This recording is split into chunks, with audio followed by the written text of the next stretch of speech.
అర్థం చేసుకోవాలని దేవుని సన్నిధికి ఎడతెగక దేవుని వాక్యాన్ని వినటానికి కానీ దేవుని సన్నిధిలో నిలవబడటానికి కానీ దేవునికి ఆరాధన సమయాన్ని ఎవరు మిస్ కాకుండానట్లుగా వారి జీవితాలు వారు సరిచేసుకోవాలని మరి దేవుడి పేరుట మీ అందరికీ తెలియజేస్తూ ఉన్నాను. దేవుడు మనకిచ్చిన ఈ కొద్ది సమయాన్ని మనం దాన్ని జాగ్రత్తగా మనం కాపాడుకోవాలి. ఎందుకంటే వాక్యంలో రాయబడింది, దినములు చెడ్డవి కనుక వాటి సమయమును పోనీయక వాటిని సద్వినియోగం చేసుకోమంటుంది. అంటే ఏంటండి చెప్పండి? భయంకరమైన దుర్దినాల్లో ఉన్న మనము ఆ సమయాన్ని పోనివ్వకూడదు, దాన్ని సద్వినియోగం చేసుకోవాలంటే దాన్ని మనం కాపాడుకోవాలి. ఆ సమయాన్ని కాపాడుకుంటూ మనం ఉన్నప్పుడు ఆ సమయంలో దేవుడు మనకు చేయవలసిన ఎన్నో కార్యాలు వాటికి దూరం అయిపోకుండానట్లుగా దేవుడు మనకు సమీపంగా ఉండి ప్రతి చోట ప్రతి స్థలములో మనల్ని నడిపిస్తూ బలపరుచుతూ దీవిస్తున్న దేవునికి కృతజ్ఞతగా బ్రతకాలని నేను మీ అందరికీ తెలియజేస్తున్నాను. చూడండి, వాక్య భాగాన్ని ఒకసారి మనం జ్ఞానం చేసుకుందాం. లూకాసు సువార్త 5వ అధ్యాయము 11వ వచనాన్ని ఒకసారి చదువుకుందాం. చూడండి, 5వ అధ్యాయము 11వ వచనం. వారు దోణెలను దరికి తెచ్చి సమస్తమును విడిచిపెట్టి ఆయనను వెంబడించి. పరిశుద్ధుడైన మా కన్న తండ్రి, ఈ వాక్యము మా అందరికీ అర్థమయ్యేటట్టుగా ఈ వాక్యము ద్వారా సూటిగా మీరు మాతో మాట్లాడమని హృదయపూర్వకంగా ప్రార్థన చేస్తున్నాను. ఇతబడుతున్న ఈ వాక్యమును దేవా నీరు అని అంటుగట్టి ప్రతి హృదయములు ఈ వాక్యము ఫలించుటకు దేవా నీ సహాయం దయచేయి. అపవాది వాక్యమును ఎత్తుకెళ్ళిపోకుండానట్లుగా ఈ వాక్యము మా హృదయములలో భద్రపరిచి ఈ వాక్యం ద్వారా మేము ఫలించి అభివృద్ధి పొందే కృప నువ్వు తండ్రి. ఆమేన్. దేవునికి మహిమ కలుగుగాక. హల్లెలూయా. ఏమండి, వారు దోణెలను దరికి చేర్చి సమస్తమును విడిచిపెట్టి ఆయనను వెంబడించిరి. ఎవరిని వెంబడించారంటండి? ఏమండి, యేసు క్రీస్తు ప్రభు వారిని వెంబడించడానికి ఏమి విడిచిపెట్టారంట చెప్పండి? దోణెలను దరికి చేర్చారు, సమస్తమును విడిచిపెట్టారు. అంటే ఏంటండి? ఏమండి, సమస్తమును విడిచిపెట్టడం అంటే ఏంటి? సమస్తమును విడిచిపెట్టడం అంటే భౌతికమైనది ఏదైతే వాళ్ళకి అవసరత కలిగి ఉందో దానికి సంబంధించిన సమస్తాన్ని ఎవరి కొరకు విడిచిపెట్టారంటే ప్రభు కొరకు విడిచిపెట్టారంటండి. ప్రభు కొరకు ఎందుకు వారు విడిచిపెట్టి దేవుణ్ణి వెంబడించారు అంటే, అక్కడ పై భాగాన్ని చదువుకుంటే రాత్రంతా కష్టపడ్డారు, ఎంతో శ్రమించారు, ఏట ప్రయాణం చేశారు. ఒక్క చేప కూడా వారికి పడలేదు. ప్రియ దేవుని బిడ్డలారా, ఎప్పుడైతే ఆ ప్రయాణం అంతా చేసి విసికి చివరికి ఒడ్డుకొచ్చి ఆ వలలన్నీ సక్కపెట్టుకుంటున్న సమయంలో యేసుక్రీస్తు ప్రభు వారి దరికొచ్చి ఆ ఒక పడవను ఆ నీటి మధ్యకి నెట్టి ఆ పడవలోనికి యేసుక్రీస్తు ప్రభు ఎక్కి దేవుడి యొక్క వాక్యాన్ని ఆ పడవ ద్వారా వివరించడం జరిగింది. అంటే యేసుక్రీస్తు ప్రభు ఎప్పుడైతే ఆ పడవలోనికి ప్రవేశించారో ఆ పడవ యజమానుడు బతుకు మారిందండి. ఆమేన్ చెప్దాం. హల్లెలూయా. ఆ పడవ యజమానుడైన ఆ పేతురు యొక్క జీవితము మార్చబడింది ఆ సమయంలో. ఎప్పుడైతే ఆ పడవను వారి మధ్యలోకి నెట్టారో వెళ్ళినప్పుడు అన్నాడు, ఇదిగో సిమోను ఇటువైపు నీ వలలు విసురు అన్నప్పుడు, ప్రభా రాత్రంతా ప్రయాసపడ్డాం, రాత్రంతా చాలా కష్టపడ్డాం, ఒక్క చేప కూడా మాకు పడలేదు, అందుకని ఇంక విసిక్కు వెళ్ళిపోతా ఉన్నాం మేము. కానీ నువ్వు చెబుతున్నావు కాబట్టి. ఎవరు చెబుతున్నారు చెప్పండి? నీవు చెబుతున్నావు కాబట్టి ఇప్పుడు ఈ వలలు నేను విసురుతాను అన్నాడు. వెంటనే వలలు విసిరాడు. ఏమండి, విస్తారమైన చేపలను పేతురు చూశాడండి. దేవునికి స్తోత్రం చేద్దాం. హల్లెలూయా. అయ్యా, విస్తారమైన చేపలను పేతురు ఎప్పుడు చూశాడంటే యేసు క్రీస్తు ప్రభు తన దోణిలోనికి వచ్చిన తర్వాత చూశాడండి. యేసు క్రీస్తు ప్రభు నీ జీవితంలోకి వచ్చిన తర్వాత విస్తారమైన ఆశీర్వాదమును నువ్వు చూస్తావు. ఆమె చెప్పాలా? విస్తారమైన కార్యాలు నువ్వు పొందుకుంటావు. ఎప్పుడయ్యా అంటే యేసు నీ జీవితంలోకి వచ్చినప్పుడు. ఎవరి జీవితంలోకి చెప్పండి? Very good. యేసు నా జీవితంలోకి వచ్చినప్పుడు నేను పోగొట్టుకున్నవన్నీ కూడా నేను పొందుతాను. ఏం పోగొట్టుకుంటాం? ఏమండి? మన జీవితంలో ఎన్నో పోగొట్టుకుంటాం. మన జీవితంలో ఒకప్పుడు యేసు మనకి లేనప్పుడు చాలా పోగొట్టుకుని ఉంటాం కదండి. ఆస్తులు పోగొట్టుకుని ఉంటాం, మోసపోయి డబ్బులు పోగొట్టుకుని ఉంటాం, లేకపోతే కుటుంబంలో సమాధానాన్ని పోగొట్టుకుని ఉంటాం, లేకపోతే ఒక భర్త విషయంలోనూ బిడ్డల విషయంలోనూ ఎంతో మంది ఏదో పోగొట్టుకుని వారు నిరాశ కలిగిన జీవితంలో జీవించేవారు కూడా చాలా మంది ఉన్నారు. అయితే వారి జీవితంలోనికి యేసు వచ్చిన తర్వాత పోగొట్టుకున్న వాటికంటే అధికమైన దేవుడు ఇస్తాడండి. ఆమేన్ చెప్తాం. హల్లెలూయా. పోగొట్టుకున్న వాటికంటే అధికమైన ఆశీర్వాదమును ఇవ్వగలిగిన శక్తిమంతుడు నీ యేసు.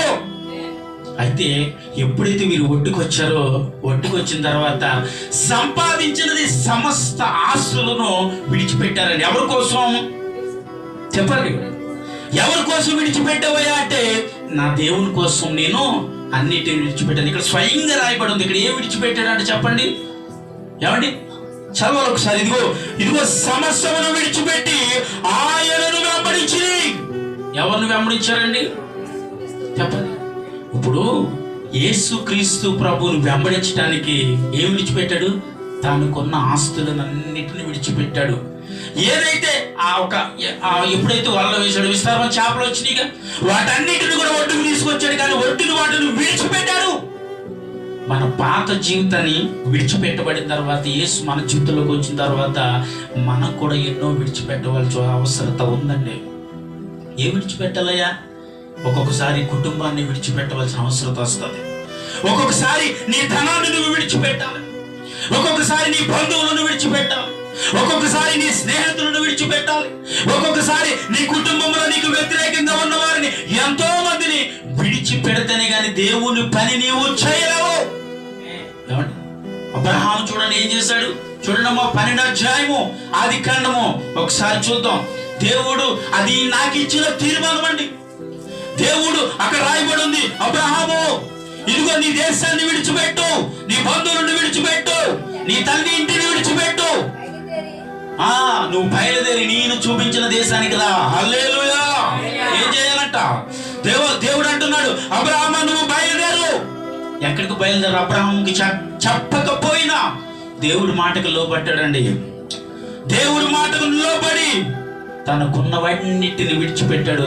అతి ముఖ్యంగా తన తండ్రిని విడిచిపెట్టాడంట, తన స్నేహితులను విడిచిపెట్టాడంట, తన పుట్టి పెరిగిన దేశాన్ని అబ్రహాము విడిచిపెట్టాడు. హల్లెలూయా. అంటే ఎందుకు విడిచిపెట్టాడంటే అబ్రహాము ఆశీర్వదింపబడనుకోవటమా అంటే చాలా మంది అంటారు, అబ్రహాము విడిచిపెట్టిన తర్వాత ఏం చేయబడ్డాడండి? ఆశీర్వదింపబడ్డాడు. ఆశీర్వదింపబడ్డాడు. కానీ అబ్రహాము ఆశీర్వదింపబడటం కాదు, తన తల్లిదండ్రులు, తన ఇంటిని, తన దేశాన్ని విడిచిపెడతా దేవుడి మాటకు విధేయత చూపి, దేవుని మాటకు లోబడి, దేవుడు నువ్వు లేచి బయలుదేరు అన్నాడు అబ్రహాముతో. లేచాడు, బయలుదేరాడు అబ్రహాము.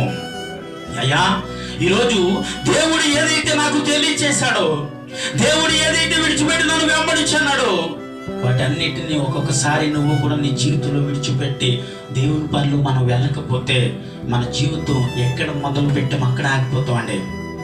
నువ్వు అనుకుంటావు ఇంకా నేను సంపాదించుండేవాడినేమో, ఇంకా ఆస్తికి ఇంకొక కొంత ఆస్తి నేను ఉడివేసేవద్దునేమో అని ఇలా రకరకాల ఆలోచనలు నీ జీవితంలోకి వస్తాయి. కానీ అవన్నిటిని కూడా ఇక్కడ అంటుంది, సమస్తమును విడిచిపెట్టి ఆయనను వెంబడించుడి. హల్లెలూయా. అయ్యా, ఇదిగో యేసును వెంబడించడానికి సమస్తాన్ని విడిచిపెట్టాలా అంటే అవసరం లేదు. కానీ దేవుడి మాటకు నువ్వు విధేయత చూపాలంటే దేవుని చెప్పిన స్థలానికి నువ్వు వెళ్ళిపోవాలి. ఇప్పుడు యేసుక్రీస్తు ప్రభుని అడిగాడు. ఒక వ్యక్తి వచ్చాడు, ఒక వ్యక్తి వచ్చి అంటాడు, ఇదిగో నేను కూడా పరలోకానికి నేను వారసుడిగా ఉండాలంటే, నిన్ను వెంబడించాలంటే ఏం చేయాలి అంటే, నీ తల్లిదండ్రులు సన్మానించు అన్నాడు. ఏమండి? నీ పొరుగు వారిని ప్రేమించు అన్నాడు. ఇవన్నీ నేను చిన్నప్పటి నుంచి చేస్తానే ఉన్నాను, మరేదైనా కొత్త చెప్పు అని అడిగితే, వీటన్నిటిని విడిచిపెట్టి నన్ను వెంబడించు అన్నాడు. హల్లెలూయా. అయ్యా, ఏంటి దేన్ని విడిచిపెట్టాలి మనం? దేన్ని విడిచిపెట్టాలంట? అయితే వీటన్నిటిని విడిచిపెట్టు, నన్ను వెంబడించు అంటే ఎవరిని వెంబడించాలయ్యా? యేసుక్రీస్తుని వెంబడించాలి. యేసుక్రీస్తుని వెంబడించడం కొరకు ఇక్కడ ఏం విడిచిపెట్టారు? ఇప్పుడు చెప్పండి. ధోనిలను విడిచిపెట్టారు. చూడండి, ఇంకా ఏం విడిచిపెట్టారు? చూడండి, ఇంకొక మాట చూపిస్తాను. మత్తయి సువార్త అదే అధ్యాయములో 4వ అధ్యాయము క్షమించాలి, మత్తయి సువార్త 4వ అధ్యాయము 19వ వచనం నుండి 22వ వచనం వరకు ఒకసారి చదువుకుందాం. ఆయన ఇలాగ చెప్పను, నా వెంబడి రండి, నేను మిమ్మల్ని ఏమి పట్టి జాలరు అండి, మనుషులు బట్టి జాలరుగాను చేతులని ఆయనతో చెప్పిరి. వెంటనే తాము వలలు విడిచిపెట్టి ఎవరు వెంబడించారండి? ఇంకా ఎక్కడి వరకు చదవాలమ్మా? 22వ వచనం వరకు చదవాలి. ఆయన అక్కడ నుండి వెళ్ళి జెబెదయి కుమారుడు యాకోబు అతని సహోదరుడైన యోహానును అని మరి ఇద్దరు సహోదరులు తమ తండ్రి అయిన జెబెదయి యొద్ద వారు ఏం చేస్తున్నారంటే వాళ్ళలో వారి ఒక వలలను వారు బాగు చేసుకుంటూ ఉన్నారు. చూసి వారిని పిలిచెను. వెంటనే వారు తమ దోణులను ఎవరిని అందరూ చెప్పాలమ్మా, అయ్యి చెప్పండి. వెంటనే తమ దోణులను, రెండోది తమ తండ్రిని విడిచిపెట్టిరి. కడిగా చప్పుడు వాళ్ళు ఎవరిని విడిచిపెట్టారు చెప్పాలండి? వారి వృత్తిని విడిచిపెట్టారు. మరొకటి తన ఒక రక్త సంబంధం తన తండ్రిని తన కుటుంబాన్ని విడిచిపెట్టారు. ఎవరి కొరకు అంటే ప్రభు పని కొరకు. హల్లెలూయా. అయ్యా, ఎవరి కొరకు విడిచిపెట్టారంటే దేవుని పని కొరకు విడిచిపెట్టారు. తమ అంటే ఇప్పుడు ఏం విడిచిపెట్టారు చెప్పండి? తమ పడవలను విడిచిపెట్టారు. అంటే ఆస్తులే కావి ఏమండి? అయ్యో అద్దె పడవలు గట్ట కాదు, అవి సొంతంగా వారికి ఉన్న ఆస్తి. అది ఆ ఆస్తులను విడిచిపెట్టారు. రెండోదిగా చెప్పండి, తమ తండ్రిని కూడా విడిచిపెట్టి దేవుని పని కొరకు క్రీస్తుని వెంబడించారని వాక్యం అంటుంది. అయ్యా, క్రీస్తుని వెంబడించడానికి ఇవన్నీ విడిచిపెట్టాలంటే ఒక్కొక్కసారి నువ్వు కొన్ని విషయాలలో నువ్వు కొన్ని విడిచిపెట్టకపోతే దేవుడి యొద్దన మనం ఏ పనిలోని మనం చెప్పండి ముందుకు వెళ్ళలేము. మనం దేనిని మనం సాధించలేము. అంటే మనం ఆస్తులు విడిచిపెట్టలేము, మన కుటుంబాలను విడిచిపెట్టలేము. సరే, వీటన్నిటికంటే అతి ముఖ్యంగా దేవుని సన్నిధిని కూడా విడిచిపెట్టేస్తా ఉన్నాం ఈరోజు. అవునంటారా కాదా? అంటే ఈరోజు అతి ముఖ్యమైన ఈ దేవుడి సన్నిధికి కూడా మనం ఏమీ లేకపోతున్నాం, అంటే వెలుగుని ఇవ్వలేకపోతున్నాం. ఇంకా యేసుక్రీస్తు ప్రభుకి ఏమిస్తామండి? కనిపించిన మందిరంలోనికే, దేవుడి ఆవరణలోనికే ప్రతి ఆదివారం రావటానికి మనం చాలా ఇబ్బందులు పడిపోతున్నాం, చాలా కష్టాలు పడిపోతున్నాం, ఎన్నో వేదన అనిపించేస్తున్నాం దేవుడి సన్నిధి రావటానికి. కానీ చెప్పండి, మరి దేవుడితో ఉండటానికి మీరు ఏం చేశారు అంటే వారి ఆస్తులను విడిచిపెట్టారు, వారి కుటుంబాన్ని విడిచిపెట్టారు, వారి తల్లిదండ్రులు విడిచిపెట్టారు. అవన్నీ విడిచిపెడితేనే కానీ వారు యేసుని వెంబడింపలేకపోయారండి. హల్లెలూయా. ఏం చేయలేకపోయారు చెప్పండి?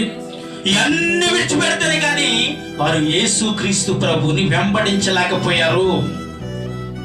ఎందుకు వెంబడించలేకపోయారు అంటే వాటి పట్ల వారికి ఆసక్తి కలిగిన జీవితం ఉండకూడదు. ఏముండకూడదు చెప్పండి?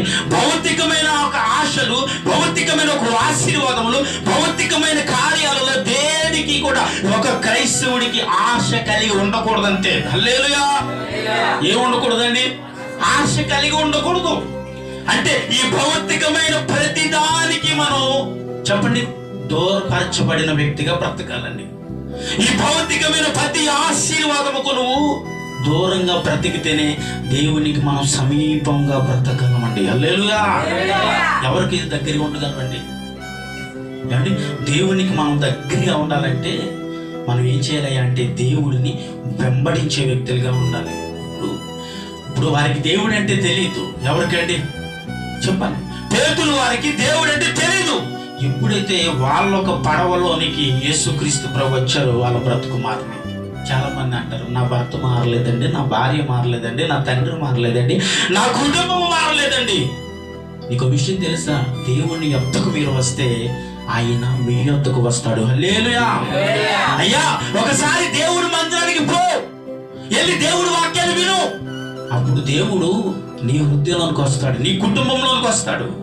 నువ్వు ఇంటి దగ్గర కూర్చుని నా బ్రతుకు మారలేదు, నా కుటుంబం మారలేదు అంటే ఎప్పటికీ మారదు. దేవుని సన్నిధికి రావాలి, దేవుని సన్నిధిని మోకరించాలి. కుష్టివారు వచ్చారండి. ఎక్కడికి వచ్చారు? యేసయ్య దగ్గరికి వచ్చారని బైబిల్లో రాయబడింది. యేసుక్రీస్తు ప్రభు దగ్గరికి వచ్చారు. అయ్యా మమ్మల్ని స్వస్థపరచు, నీ చిత్తమైతే అంటే వెంటనే యేసుక్రీస్తు ప్రభు ఏం చేశారండి? వారిని ముట్టి స్వస్థపరిచారు. అంటే యేసయ్య దగ్గరికి వస్తే ఏమైందయ్యా? వారు బ్రతుకు మారతాయి. ఈరోజు దేవుని సన్నిధికి వస్తే మన బ్రతుకులు మారుతాయి. దేవుడి సన్నిధిలో నిలవబడితే మన జీవితాలు మారుతాయి. దేవుని కొరకు నువ్వు వాడబడితే నీ కుటుంబమే మారుతుందండి. ఆమేన్, హల్లెలూయా. చెప్పండి, ఏం మారుతుంది? ఎవరి కుటుంబం? నా కుటుంబం మారుతుంది. ఇదిగో నా కుటుంబం మారాలి అంటే ప్రభువా నేనేం చేయాలి? నిన్ను వెంబడించాలి. మనం దేవుణ్ణి వెంబడిస్తే దేవుడు మనల్ని వెంబడిస్తాడండి. చూడు, వాక్యం అంటుంది కదా, ఏమని? నా యొద్దకు వచ్చి వారిని ఎంత మాత్రము నేను బయటికి త్రోసివేసి వాడిని కాను. నువ్వు ఆయన వద్దకు రా. యాకోబు రాసిన పత్రిక రాయబడ్డదా, దేవుని వద్దకు రండి, అప్పుడు ఆయన మీ వద్దకు. ఎవరి వద్దకు వస్తారండి? ఎక్కడికి వస్తారు చెప్పండి? ఆయన సన్నిధికి వస్తే, ఆయన సన్నిధికి మనం వస్తే ఆయన మన యొద్దకు వస్తాడని బైబిల్ అంటుంది. ఈరోజు చాలా మంది అండి దేవుడి సన్నిధికి దూరమై మా జీవితాలు మారలేదు, మా బ్రతుకులు మారలేదు అని అంటారు. ఎలా మారుతుంది నీ జీవితం? ఎలా మారుతుంది నీ బ్రతుకు? ఒకసారి దేవుని సన్నిధికి వచ్చి చూడు. ఒకసారి దేవుని సన్నిధిలో మోకరించి చూడు. ఒకసారి దేవుని సన్నిధిలో నువ్వు మోకరిస్తే ఆయన నీ హృదయమంతా వాక్యముతో నింపునుగాక. ఆమేన్. ఆయన ప్రతి విషయంలో కూడా వారి యొక్క శిష్యులను ఏం చేశాడండి? ఏర్పరచబడటానికి వెళ్ళిన ప్రతి స్థలంలో ఏం చేశాడండి? వారి ఒక పిలుపు నిమిత్తమనే వారు 12 మంది శిష్యులను ఏర్పరిచి, అంటే లోకంలో పనిచేస్తున్న ప్రతి వాటి మీద ఆ 12 మందికి అధికారాన్ని ఇచ్చాడు యేసుక్రీస్తు ప్రభు. తెలుసా? పిలిచాడు. పిలిచిన వారందరూ యేసు దగ్గరికి వచ్చారు. వచ్చిన వారందరికీ లోకంలో పనిచేస్తున్న ప్రతి దురాత్మల పైన అధికారాన్ని ఇచ్చాడు. కానీ వారికి ఒక్కొక్కసారి వాడు కూడా చేత కాదు.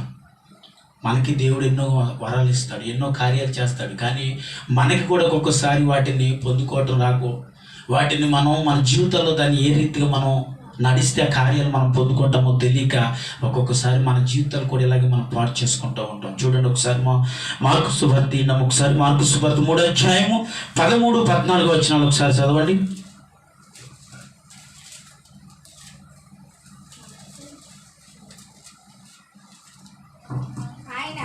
ఆయన కొండ ఎక్కి ఆయనకు ఇష్టమైన వారిని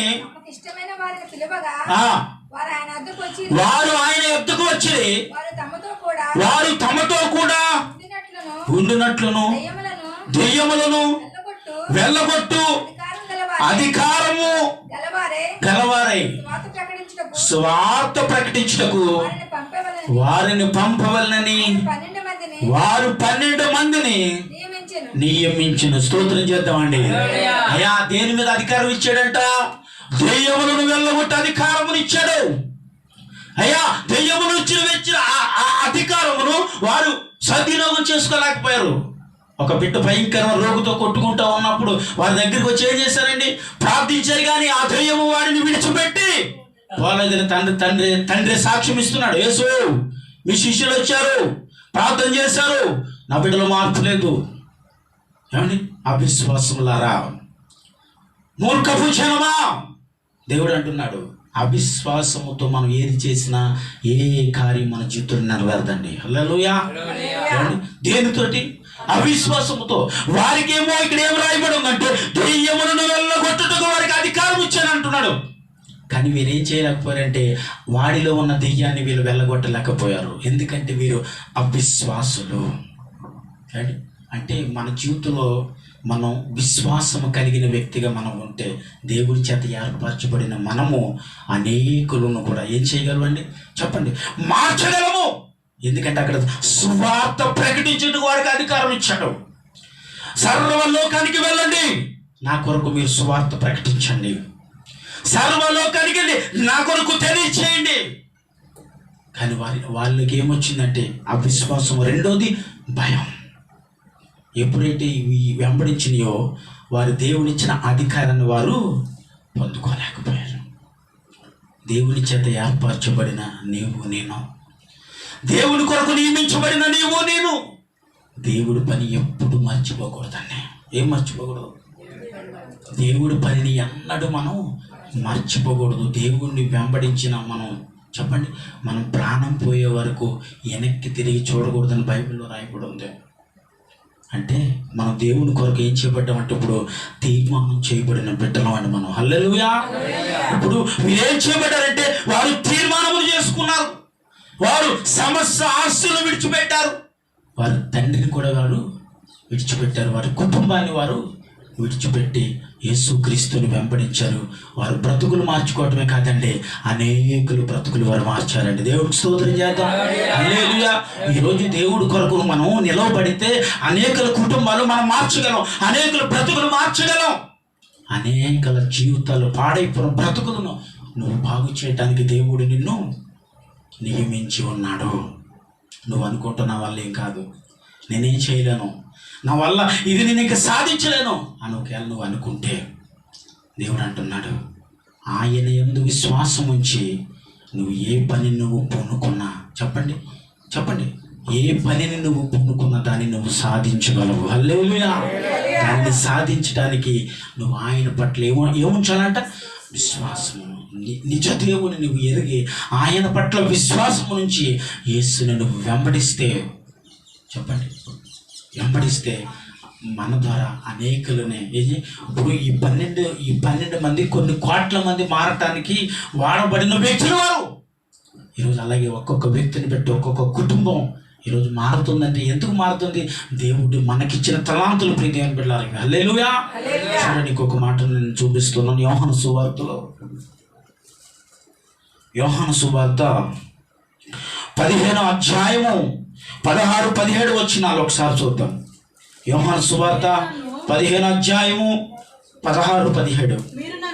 మీరు నన్ను ఏర్పరచుకొనలేదు, మీరు నా పేరిట తండ్రిని ఏమి అడుగుదురో అది ఆయన మీకు అనుగ్రహించును. మీరు వెళ్ళి ఫలించుటకును ఫలము నిలిచి ఉండుటకును నేను మిమ్మల్ని ఏర్పరచుకొని నియమించుతుంది. దేవునికి స్తోత్రం చెప్పండి. హల్లెలూయా. ఇదిగో నా పేరట నా తండ్రి మీరు ఏది అడిగినా నా తండ్రి మీకు అది ఇస్తాడు. మిమ్మల్ని నేను ఫలించడానికి ఏర్పాటు చేశాను. దేనికి చెప్పండి?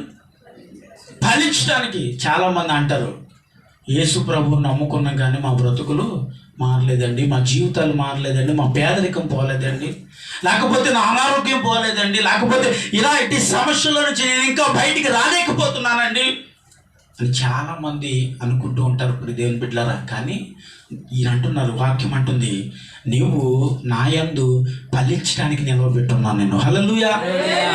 ఫలించిన వాడు ఆయన వాడు కాదు. ఎలా ఫలించిన వాడండి? చెప్పండి. ఆత్మపరంగా ఫలించిన వాడు ఆయన వాడు కాదు. ఇదిగో అనేక ఆత్మను సంపాదించిన వాడు ఆయన వాడు కాదు. అనేక పనులు దేవుడి కొరకు చేయని వాడు ఆయన వాడు కాదు. అందుకనే నా కొరకు నిలవబడిన వాడే ఫలించును. హల్లెలూయా. ఆయన యందు నీవు, నీ యందు ఎవరు నుంచుంటారంట? ఆయన నుంచుంటానన్నాడు. నా యందు నువ్వు నిలవబడు, నీ యందు నేను నిలవబడతాను. హల్లెలూయా. ఏమంటున్నాడండి? నువ్వు ఫలించాలి అంటే ఏం చేయాలి? ఇప్పుడు ఏమండి? దేవుని యందు నువ్వు నిలవబడితే ఆయన నీ యందు నిలవబడి నిన్ను ఫలించేటట్టుగా నిన్ను చేస్తానంటున్నాడు. మరి ఎందుకు ఇంకా నేను ఫలించట్లేదు అంటావు?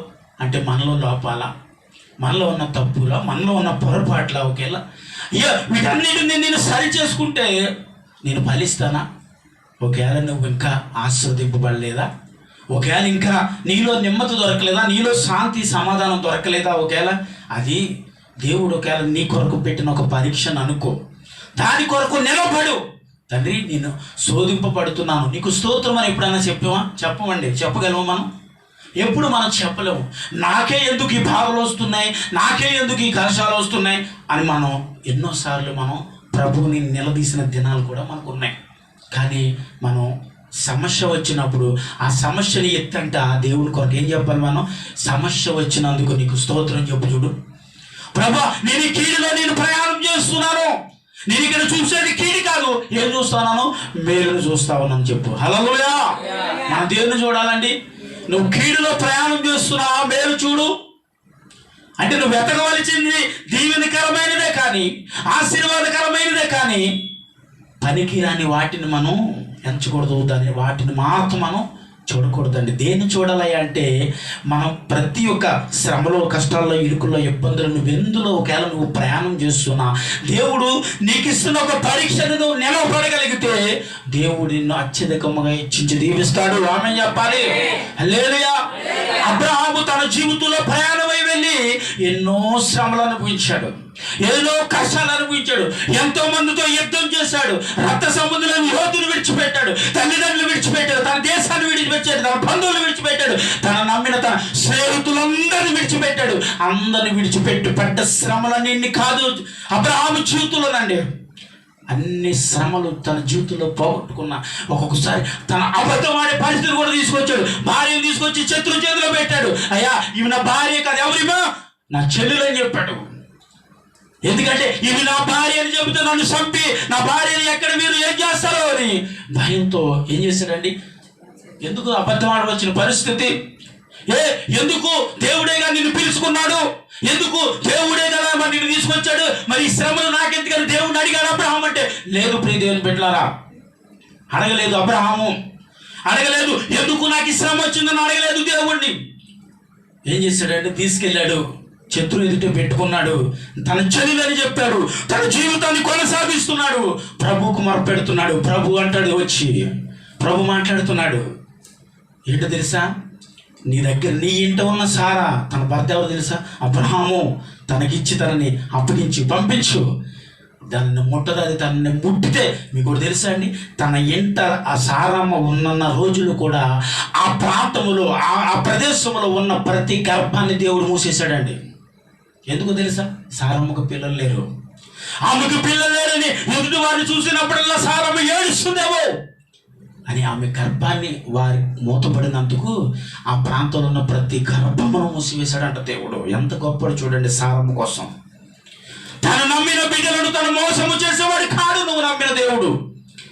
తన జీవితంలో తనకి ఎన్ని శ్రమలు ఎదురైనా అబ్రహాముని ఏం చేశాడండి చెప్పాలి? అత్యధికంగా అబ్రహాము ఆశీర్వదింపబడ్డాడు. మీకు తెలుసా?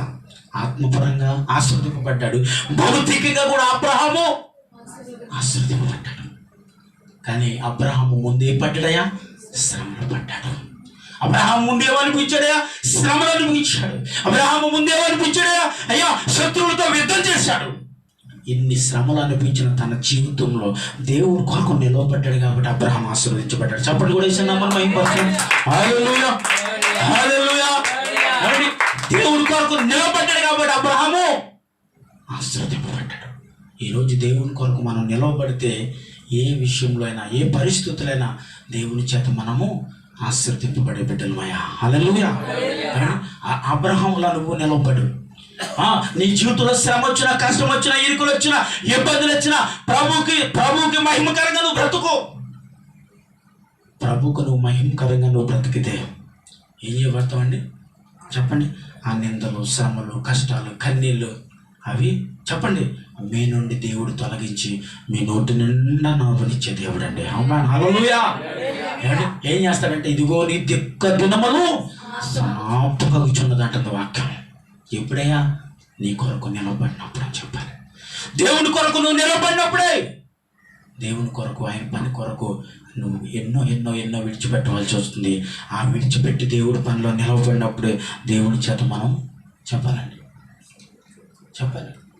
చాలామంది అంటారు, అయ్యా దేవుని పని చేయడానికి ఇంకా చాలా సమయం ఉంది అండి. విన్నారు ఎప్పుడన్నా? తేజ మాట్లాడు, విన్నావా ఎప్పుడన్నా?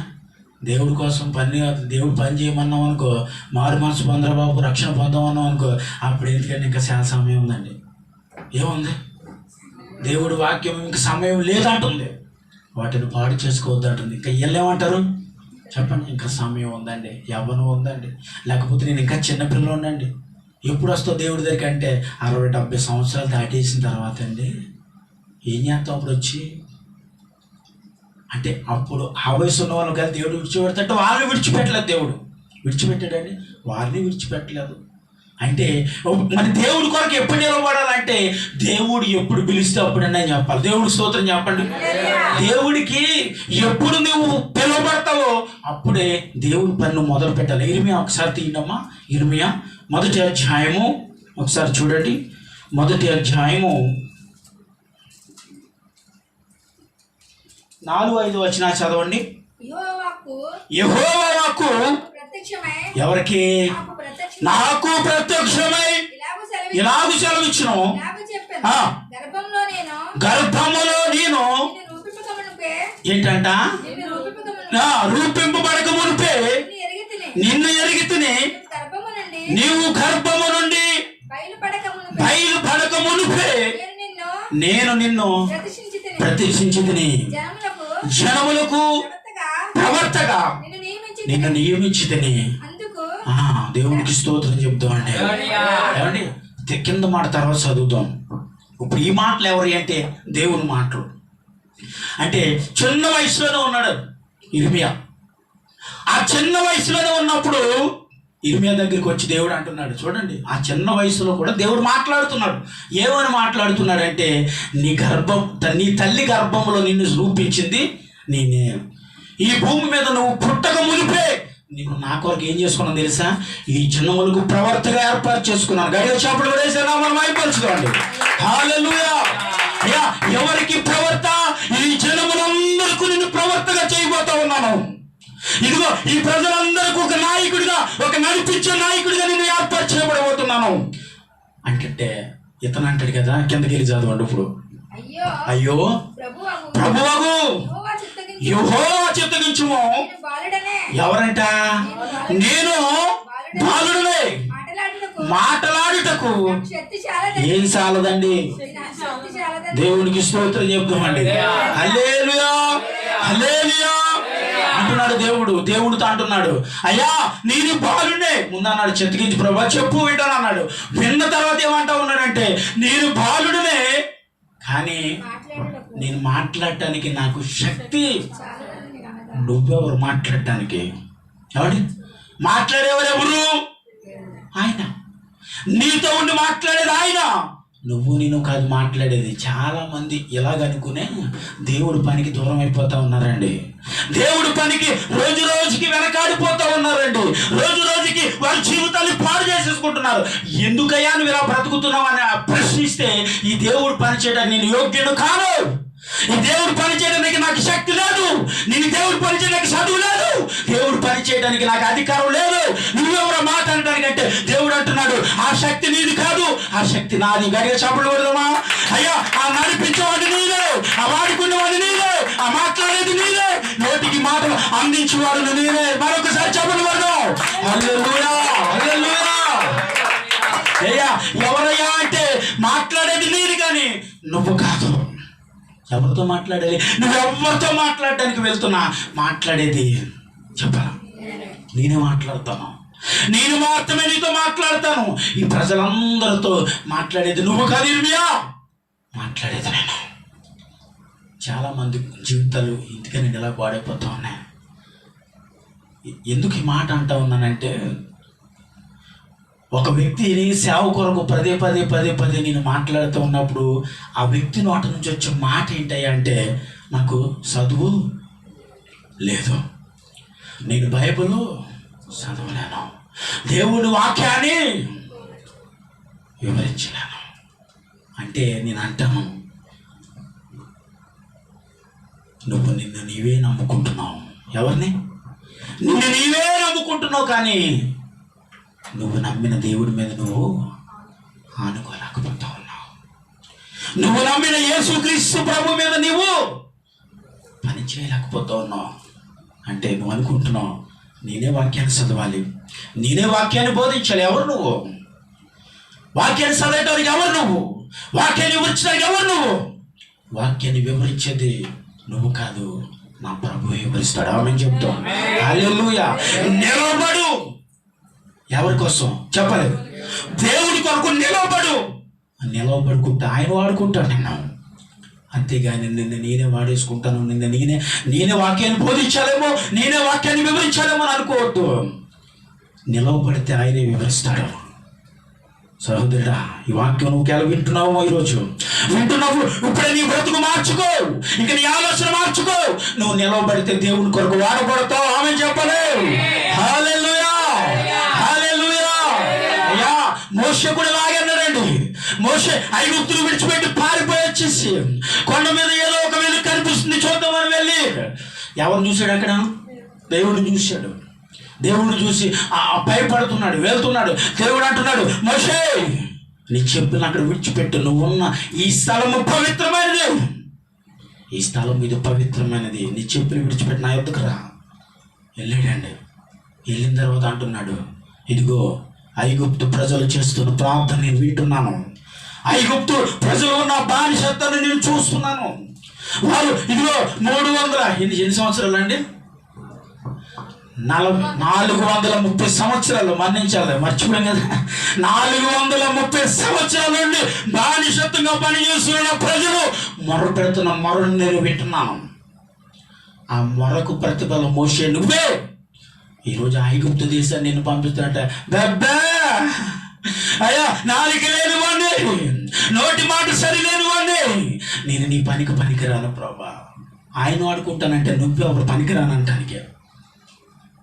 ఏమండి, ఆయన వాడుకుంటానని నీతో చెబుతున్నప్పుడు నువ్వెందుకు నేను పనికిరాను అని నువ్వు తెలియజేస్తూ ఉన్నావు?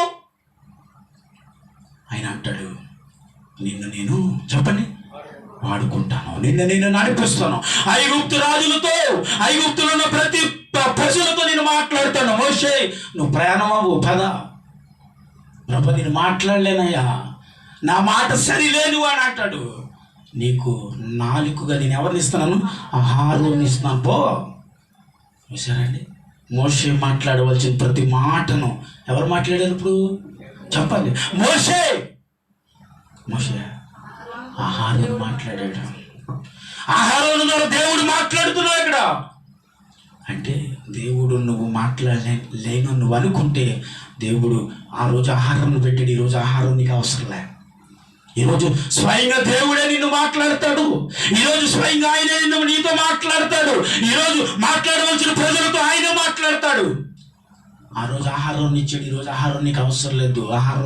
ఆహారం ఎవరికి సాదృశ్యం అంటే క్రీస్తుకు సాదృశ్యం అనుకోండి. ఆహారం ఈరోజు నువ్వు మరణం పొందిన క్రీస్తే.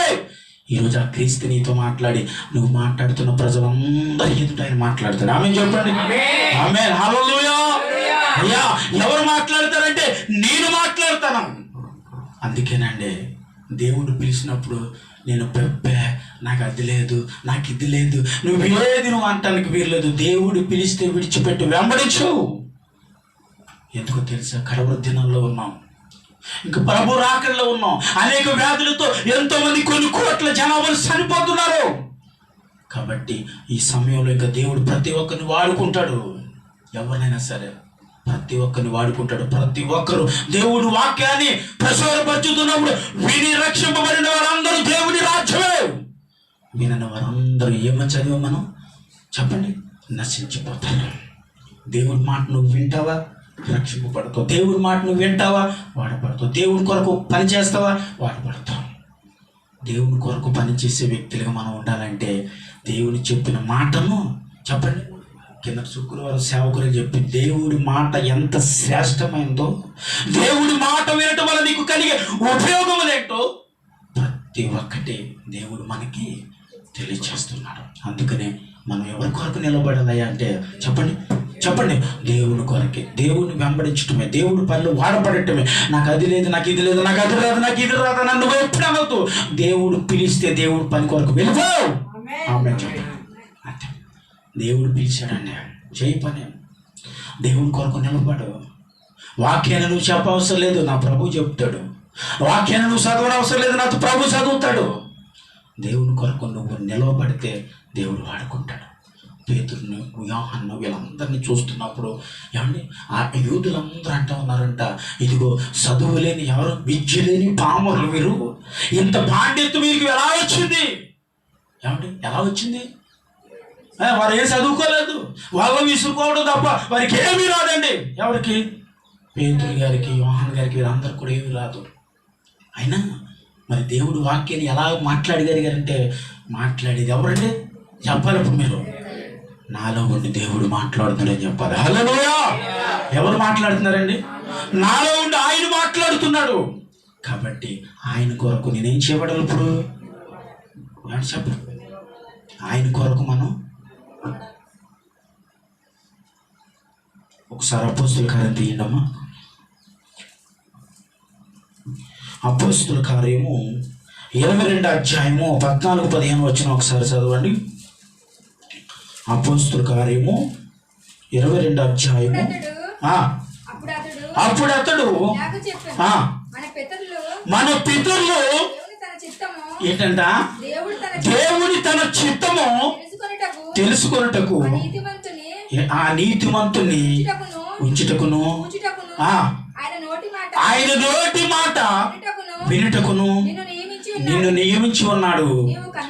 నీవు కన్న వాటిని విన్న వాటిని గూర్చి ఏంటంట? సకల మనుషుల ఎదుట ఆయనకు సాక్షివే ఉంది. గడిగా షాపులు కొడదామండి. నువ్వు ఇదేంటంట? నువ్వు చూచిన వాటి కూర్చి విన్న వాటి కూర్చి ఏం చేయాలంట? సకల ప్రజల ఎదుట చెప్పండి సాక్షిగా నువ్వు నిలవపడు. అంటే అప్పటి వరకు దేవుని కొరకు నిలవబడిన వారు అందరినీ ఏం చేశాడయ్యా? చంపేశాడు. ఇప్పుడు దేవుని కొరకు ఎవరు నిలబడ్డాడయా? సౌలే పౌలుగా మారి నిలవబడమని చెప్తూ ఉన్నాడు. ఇదిగో సహోదరుడా, ఎవరంటున్నాడు? అన్ని ఎక్కడికి వచ్చి మాట్లాడుతున్నాడండి. దేవుడు దర్శనాన్ని చూసిన తాను కళ్ళు పోగొట్టుకుని 3 రోజులు అన్న పానములు లేకుండా ఉపవాసముతో కన్నీరు విడి ఏడుస్తున్న సౌలుతో మాట్లాడుతున్నాడు. ఈ రోజు నుంచి నా దేవుడి కొరకు నువ్వేం చేయాలి? చెప్పండి. సాక్షిగా నువ్వు నిలవబడాలి. నువ్వు చూసిన వాటిని చెప్పాలి, నువ్వు విన్న వాటిని చెప్పాలి. ఈ ప్రజలందరి ఎదుట నువ్వేం చేయబడాలి? ఇప్పుడు చెప్పండి. ఆ నీతిమంతుని గురించి ఎవరి కొరకయ్యా? యేసు కొరకు. ఆ నీతిమంతుని గురించి నువ్వు మాట్లాడాలి. ఆ నీతిమంతుని గురించి నువ్వు వివరించాలి. ఆ నీతిమంతుని గురించి నువ్వు ప్రచురపరచాలి. ఆ నీతిమంతుడు సిలువేయి మరణం కొరకు నువ్వు ఈ ప్రజలందరికీ నువ్వు తెలియచేస్తే అనేకులు మారటానికి నీవే సాధనం. ఆమె చెప్పరా? ఎవరు సాధనమయ్యా? ఆయనని సాధనంగా వాడుకుంటానన్నాడండి. సాధనంగా ఎందుకు వాడుకున్నాడండి? చెప్పండి. దేవుని కొరకు నిలవబడిన ఎంతో మందిని చంపేసాడు. అందుకనే దేవుని కొరకు నిలవబడి చూసిన వాటిని విన్న వాటిని అన్నిటిని కూడా చెప్పటానికి, ఆ దేవుడి కొరకు సువార్త ప్రకటించడానికి, ఆయన చేసిన ప్రతి తప్పుని కొరకు, యేసే నిజమైన దేవుడిని వివరించడం కొరకు ఎవరిని వాడుకున్నాడండి? చెప్పలేదు. యేసు పట్ల శత్రుత్వం చూపించిన సౌలునే వాడుకున్నాడు దేవుడు. ఈరోజు దేవుని కొరకు వ్యతిరేకంగా ఉన్నా, దేవుని కొరకు నువ్వు ఏ విషయంలోనే నువ్వు లోబడకపోయినా ఆయన లోపరచగలిగిన శక్తిమంతుడు ఆయన. హల్లెలూయా. నిన్ను లోపరచగలడు. నిన్ను ఏ విధముగా ఆయన నిన్ను లోపరచుకోగలిగిన శక్తి, ఆ అధికారము నా యేసయ్య ఒక్కడికే ఉంది. ఇక్కడ ఆయన ఎట్టి రీతిలోనే ఏ కార్యంలోనైనా నిన్ను ఆయన కొరకు నువ్వు ఒక్కసారి నువ్వు చెయ్యి అందించి చూడు, ఆయన ఇంకా నిన్ను ప్రాణం పోయే వరకు నిన్ను విడిచిపెట్టడండి. ఆమెను చెప్పండి. చెప్పండి. మనుషులు విడిచిపెట్టేస్తారు కదండి. మనుషులు విడిచిపెట్టేస్తారు. ఇప్పుడు రాత్రి ఒక ఫోన్ కాల్ అయినా నాకు చాలా ఏడుపు వచ్చేసింది. సొంత చెల్లెలు అన్నగారిని వదిన గారిని మోసం చేసింది అండి. సొంత చెల్లెలు పాపం వాళ్ళు బ్రతుకు పోగోలేదని వారికి సాయం చేయడానికి ఆమె పూనుకుంటే వారికున్న చెప్పండి వారికున్న కష్టపడి చేసుకుంటున్న ఆ పని పాటలు ఈరోజు దొంగిలించేసింది. రాత్రి ఏడుస్తూ ఉన్నారు, అయ్యా నా బంధువులని నాకు రక్త సంబంధులు కదని వారికి నేను సాయం చేస్తే ఈరోజు వాళ్ళ ద్వారా నేను రోడ్డు మీద నిలవబడాల్సి వచ్చిందని ఏడుస్తుంటే, అందుకే దేవుడు ఉత్తరం లేదండి. ఏమన్నాడు చెప్పండి. ఇప్పుడు మన రక్త సంబంధులే కాదు, ఎవరిని తల్లి విడిచినా తండ్రి విడిచినా నిన్ను విడవను విడపాయను అన్నాడు దేవుడు వాక్యము. అంటే చూడండి, ఒత్తిడే చెప్పలేదుగా, చెప్పాడా? నేను అనుకునేవాడిని తల్లిదండ్రులు ఎందుకు విడిచిపెడతారు, అదేంటి కన్న బిడ్డలు తల్లిదండ్రులు విడిచిపెడతారా? దేవుడు ఒత్తిడి చెప్పాడా? తల్లిదండ్రులు కూడా బిడ్డలు విడిచిపెట్టే తల్లిదండ్రులు కూడా ఉన్నారు. బిడ్డల్ని పట్టించుకోకుండా విడిచిపెట్టిన తల్లిదండ్రులు కూడా ఉన్నారండి. అందుకే దేవుడు మాట అన్నాడు, తల్లిదండ్రులు విడిచిపెట్టినా, నీ రక్త సంబంధాలు విడిచిపెట్టినా, నీ బంధువులను విడిచిపెట్టినా, నీ స్నేహితులు విడిచిపెట్టినా, అందరూ నిన్ను విడిచిపెట్టిన, కానీ నేను మాత్రం ఎప్పుడు నిన్ను విడిచిపెట్టను. ఆమేన్. విడిచిపెట్టడం. ఒకసారి నీ చెయ్యి ఇచ్చావు ఆయనకి, ఆయన నీ చేయి పట్టుకున్నాడా, ఎప్పుడు ఆ చేతుల నుంచి నువ్వు ఎప్పుడు జారిపోవే కాదు. చెప్పాలి దేవుడికి, ప్రభా నీ చేయి నేను పట్టుకున్నాను, ఒకవేళ నేను జారిపోయి పడిపోయే అవకాశం ఉంటుంది, కానీ నా చేయి నువ్వు పట్టుకుంటే చెప్పండి అందరూ కూడా, నా చేయి నువ్వు పట్టుకుంటే ఎన్నడూ నన్ను విడిచిపెట్టేవాడు కావు ప్రభా. ఆమేన్. హల్లెలూయా. ఏమండి, మన చేయి ఆయన పట్టుకుంటే ఎన్నడూ విడిచిపెట్టడు. ఏమండి, అంటే ఎందుకు ఈ మాట అంటా ఉన్నానంటే, ప్రతి ఒక్క కుటుంబంలోని ఈరోజు సమాధానం లేకపోయినా యేసుతో నువ్వు సమాధానపరచబడితే నీ కుటుంబము సమాధానంగా నా దేవుని నిలబరుచుతాడు. రక్త సంబంధులైన ఏమండి చెల్లెల విషయంలో అంత బాధపడంటే నేను అంటాను, వారు ఏంటయ్యా అంటే వాళ్ళ మధ్య ఏమి లేదంటే ప్రేమ, అనుబంధం, రక్త సంబంధం, ఏటికి కొంతమంది విలువ ఇవ్వరండి.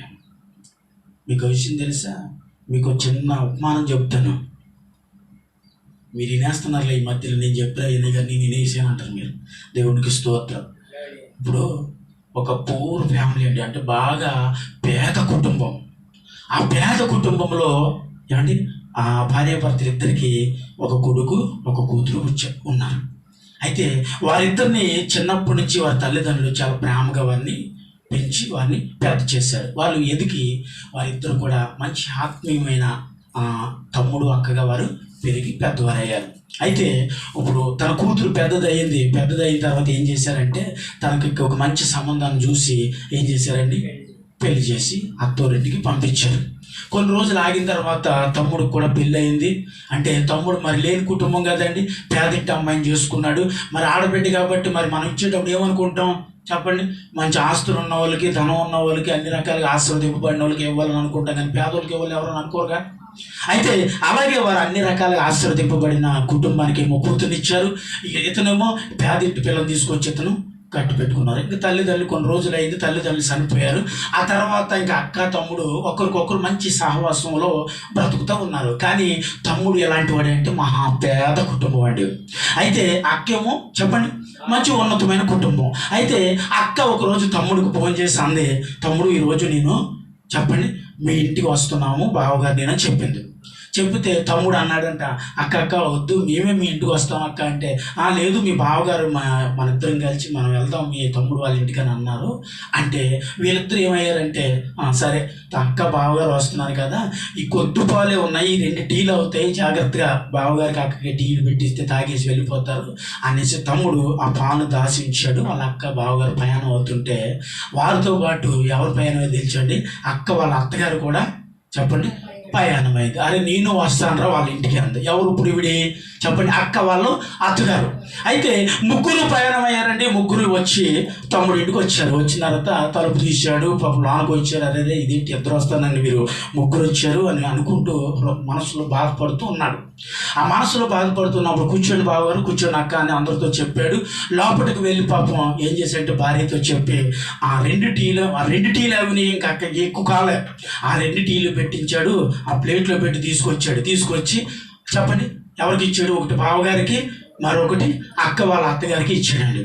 ఈ 2 టీలు ఇచ్చిన తర్వాత అరే మీ అక్కకి ఎదురాని బావగారు అడిగితే ఆ బావగారు తీసుకొస్తారని లోనికి వెళ్ళి ఒక డిస్పోజ్ గ్లాస్ ఒకటి తీసుకుని దాని నిండా నీళ్లు పోసి తీసుకొచ్చి అక్కకి ఇచ్చాడు. అరే ఏంట్రా అది ఇస్తున్నావు అక్కకి, ఏంటదని అడిగితే ఆ బావగారు మా అక్కకి చిన్నప్పటి నుంచి స్ప్రైట్ అంటే చాలా ఇష్టం అండి, స్ప్రైట్ తీసుకొచ్చి ఇచ్చాను మా అక్కకి అన్నాడు. ఎందుకని అన్న మాట అన్నాడంటే, అక్క ఎవరిది, మనది. అంటే అక్క ఏం తెలుసుకుంటుంది అంటే తమ్ముడిలో ఉన్న ఒక పేదరికాన్ని తెలుసుకుంటుంది కాబట్టి, ఎదుటి వారికి చెప్పలేదు కాబట్టి తను ఏం చేసిందంటే తను ఆ వాటర్ని తీసుకుని తాగుతూ ఉంది. తాగుతున్నప్పుడు అత్తగారు అంది, నాకు కూడా ఎండను వచ్చింది కదా నాకు స్ప్రైట్ కావాలి అంతే. ఇప్పుడు స్ప్రైట్ ఎక్కడి నుంచి తీసుకురావాలి, వాడు ఒక పేదవాడు ఎలా తీసుకొస్తాడు? సరే అక్క వెంటనే లేచి తమ్ముడు పేదరికాన్ని తెలియకుండా ఉండటానికి ఇప్పుడు దేవుని బిడ్డలారా ఒక డిస్పోజ్ గారు తీసుకుని దాని నిండా కూడా నీళ్ళు పోసి తీసుకొస్తూ కింద పడిచేసి అయ్యయ్యో స్ప్రైట్ అంతా ఒలిగిపోయింది అత్తయ్య గారు అంతే. అన్న తర్వాత పర్లేదమ్మా పర్వాలేదు అని అంటే లోపలికి తమ్ముడు పిలిచి అరే తమ్ముడు ఏంటి అని అడిగితే తమ్ముడు అంటాడు, అక్క ఇది నా పేదరికం, నేను ఒక ఇద్దరు వ్యక్తులు వస్తే కూడా పోషించలేని ఆ పరిస్థితి, ఆ దీన స్థితి నా చేతిలో ఉందక్క అని చెప్పుకుని అక్కతో ఏడుస్తూ ఉంటే అక్క తమ్ముడు పేదరికాన్ని బయట పెట్టలేరు.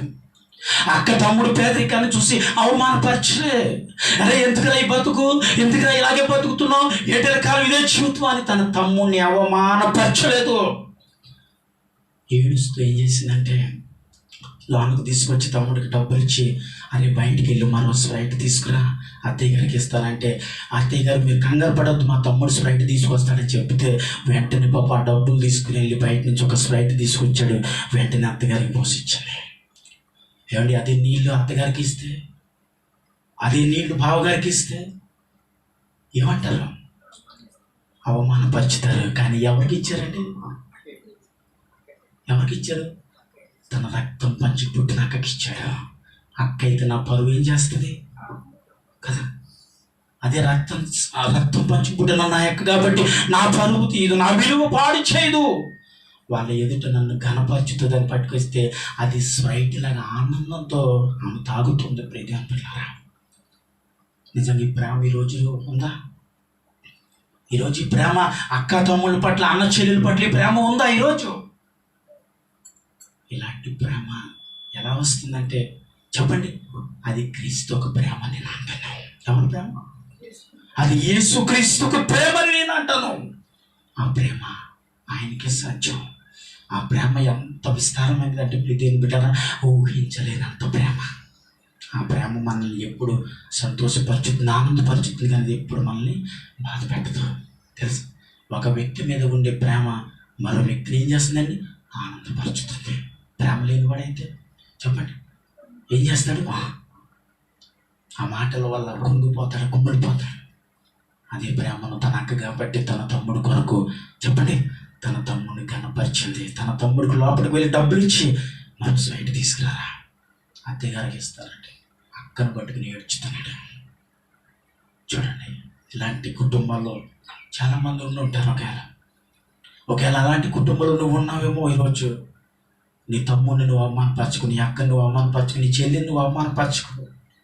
ఒకవేళ నువ్వు ఏ పేదరికంలో ఉన్నా కానీ, ఒకవేళ నువ్వు ఒక ఉన్నతమైన స్థితిలో నువ్వు ఉన్నావేమో, పేదరికంలో ఉన్న నీ తమ్మునికి సాయం చేయి, పేదరికంలో ఉన్న నీ అక్కకి సాయం చేయి, పేదరికంలో ఉన్న నీ అన్నయ్యకి నువ్వు సాయం చేయి, పేదరికంలో ఉన్న నీ రక్త సంబంధులకు నువ్వు సాయం చేయి.